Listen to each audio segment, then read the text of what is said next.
सारे जहां से अच्छा हिंदुस्तान हमारा, हम बुलबुले हैं इसकी, ये गुलिस्तान हमारा। बीते कुछ अरसे से इन बुलबुलों पर मानो कोई संकट आ गया हो, इन बुलबुलों पर मानो कोई आफत आ गई हो, और इन बुलबुलों पर मानो कोई ऐसी विपत्ति आ गई हो जिसके चलते संपूर्ण देश के अंदर ये युवा एक क्रांति की राह पकड़ चुके हैं। ये युवा सड़कों पर उतर चुके हैं। ये युवा कहीं संसद का घेराव कर रहे हैं, कहीं विधानसभाओं का घेराव कर रहे हैं, और कहीं मंत्रियों का घेराव किया जा रहा है। पूरे देश भर के अंदर सीजेआई एक प्रोटेस्ट ने एक ऐसे आंदोलन को खड़ा कर दिया है जो संपूर्ण देश के अंदर जगह जगह मुंह बाए खड़ा है। आज 20 जुलाई को इस आंदोलन ने एक ऐसा रूप ले लिया है जिसके बाद छोटे छोटे शहरों में, छोटे छोटे जिलों में और छोटे छोटे कस्बों के अंदर भी युवा सड़कों पर उतर चुके हैं। मैं अभी डीडोना के 7D पर खड़ा हूँ। 7D पे राजकीय जिला चिकित्सालय के ठीक सामने, ये मेरे पीछे आप नारेबाजी करते हुए जो आंदोलनकारी छात्र देख रहे हैं, ये किसान सभा और DYFI के छात्र हैं। ये उस आंदोलन का समर्थन कर रहे हैं जो सीजेआई जंतर मंतर पर जिस आंदोलन को लड़ रही है, जिस आंदोलन का उन्होंने आज कुछ संसद भवन की तरफ कर दिया है, उस आंदोलन को ये लोग समर्थन देने के लिए आए हैं। मुख्य रूप से भागीरथ यादव इस आज के प्रोटेस्ट का जो है वो केवल समर्थन ही नहीं कर रहे हैं, उसकी अगुवाई कर रहे हैं। कुछ ही समय बाद यहाँ से ये युवा जो है एक कैंडल मार्च शुरू करेंगे, और वो candle march Baba Saheb doctor Bhimrao Ambedkar की आदमकद प्रतिमा जो लाडनू रोड पर मेघवाल समाज सेवा संस्थान के सामने लगी है, वहां जाकर के समापन होगा। हवाएं बहुत तेज है, हवाएं बहुत तेज है। आपको क्या लगता है कि ये कैंडल जो है वो जली हुई रहेगी? बिल्कुल बिल्कुल जली हुई रहेगी, कैंडल भी जली हुई रहेगी, देश भी जिंदाबाद रहेगा, भारत भी जिंदाबाद रहेगा, और सीजेपी की यहाँ के नौजवान विद्यार्थी भी जिंदाबाद रहेंगे। ये मुल्क बहुत बड़ा मुल्क है, इसको कोई भी मुर्दाबाद नहीं कर सकता।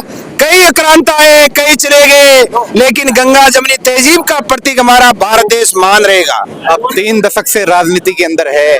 वर्तमान जो परिदृश्य वर्तमान की जो राजनीति में देखने को मिल रहा है, क्या कहेंगे इस पर? वर्तमान की राजनीति हमारी पहली बार, इतनी गिरी हुई राजनीति हमने पहली बार देखी है। जिस देश के अंदर सत्ता होती, विपक्ष होता, सबका मान सम्मान होता, संसद होती, विधानसभा होती, सरकारें आती जाती रहती, लेकिन पहली बार हमने देखा है कि एक अखाड़ी सरकार जिनके सामने न विपक्ष है, न जनता है, न कोई मतलब है, एक अखाड़ी सरकार पहली बार हमने देखी है। हमने ऐसी सरकार, जिस सरकार का इतना गिरा हुआ चरित्र देखा है, ऐसा गिरा हुआ चरित्र हमने किसी सरकारों का नहीं देखा। जिस देश के अंदर जहां नौजवान 22 युवा आत्महत्या कर ले, और देश का प्राइम मिनिस्टर विदेशों की यात्रा करे, और एक मुंह से एक दो शब्द तक नहीं निकले कि ये संवेदना के लिए, जिस देश के अंदर ऐसे कानून लेके आ जाए, 750 तक किसान आत्महत्या कर ले, मर जाए, शहीद हो जाए, लेकिन देश का हुक्मरान संवेदना तक नहीं करे, ऐसा पहली बार देखा है हमने। ऐसी सत्ता का चरित्र आज तक नहीं देखा जैसा हमने 30 साल के जीवन में, राजनीतिक जीवन में देखा है। आप केवल जो है वो धर्मेंद्र प्रधान के इस्तीफे की मांग कर रहे हैं। क्या ऐसा संभव है कि किसी एक मंत्री के या एक राजनेता के इस्तीफा दे देने के बाद व्यवस्थाएं जो है वो सुधर जाएगी?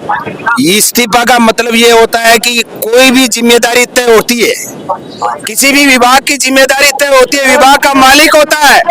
हम चाहते हैं कि इस देश के अंदर यदि ये केंद्रीय मंत्रिमंडल है, उसमें धर्मेंद्र प्रधान उस शिक्षा व्यवस्था का हेड ऑफ चीफ है, तो हमें चाहते हैं कि अकाउंटेबिलिटी, जिम्मेदारी तय होनी चाहिए, और वो वो जिम्मेदारी तय के लिए हम कहते हैं धर्मेंद्र प्रधान इस्तीफा दो। हमें पता है कि एक धर्मेंद्र प्रधान कोई एक मछली नहीं है, बहुत बड़ी बड़ी मछलियां है, लेकिन सबसे पहले जिम्मेदारी धर्मेंद्र प्रधान की है कि 22 छात्रों ने आत्महत्या की और 22 लाख छात्रों का भविष्य उजाड़ दिया। इसीलिए हम चाहते हैं कि धर्मेंद्र प्रधान, अरे मुल्क कितना बड़ा मुल्क है, कई सरकारें रही, छोटी मोटी रेलवे की दुर्घटना में रेल मंत्री इस्तीफा दे देते थे, छोटी मोटी घटनाएं हो जाती तो मंत्री इस्तीफा देते रहते थे। लेकिन 2014 से आज तक आपने देखा होगा यूपी का वो मिनिस्टर जिन्होंने 5 किसानों को अपनी गाड़ी से उनके लड़के ने रोड डाला, उन पत्रकारों को मार दिया, उस मंत्री के इस्तीफे के लिए लोग सड़कों पर आ गए। लेकिन इस सरकार का एक ही वन वे प्रोग्राम है कि कोई भी मंत्री इस्तीफा नहीं देगा। जिम्मेदारी नाव की चीज नहीं है, इसीलिए हम चाहते हैं कि वो जिम्मेदारी से भागना नहीं चाहिए, धर्मेंद्र प्रधान इस्तीफा देना चाहिए। बहुत बहुत शुक्रिया बात की। आप हैं भागीरथ यादव, जो लगातार जो है देश के जलवंत समस्याओं पर अपनी बात रखते रहे हैं, प्रखर वक्ता हैं, किसान नेता हैं, और आज के इस आंदोलन की जो अगुवाई है वो आपके नेतृत्व में की जा रही है। अभी यहाँ से इनका जो प्रोटेस्ट है वो स्टार्ट होकर के और बाबा साहेब डॉक्टर भीमराव अंबेडकर की प्रतिमा पर जो है करके समापन होगा। Camera person doctor Ikramuddin Asarfi के साथ मैं अबरार अली बेरी।